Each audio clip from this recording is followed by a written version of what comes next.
தென்சென்னை மக்களவை தொகுதி பாஜக வேட்பாளர் தமிழிசை சவுந்தரராஜன் அக்கா 1825 என்ற பெயரில் தேர்தல் அறிக்கை வெளியிட்டுள்ளார்.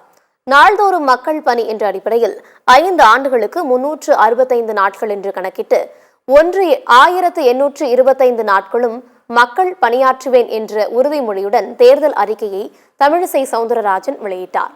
போக்குவரத்து நெரிசல் போன்ற தென்சென்னையின் முக்கிய பிரச்சினைகள் குறித்து அலசி அதற்கு தீர்வு காணப்படும் என்றும் அவர் உறுதிமொழி அளித்துள்ளார்.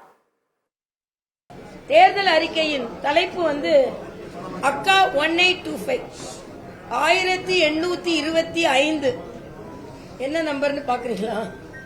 365 × 5 ஏன்னா 24 × 7 எல்லாம் தாண்டி 365 நாட்கள் 5 வருடங்கள் ஒரு நாள் விடாம. உங்க எல்லாருக்குமே தெரியும், நான் ஆளுநரா இருக்கும்போது எவ்வளவு பணி ஆற்றினேன்னு. அதோட தொடர்ச்சியா இந்த பணி ஆற்ற விரும்புகிறேன்.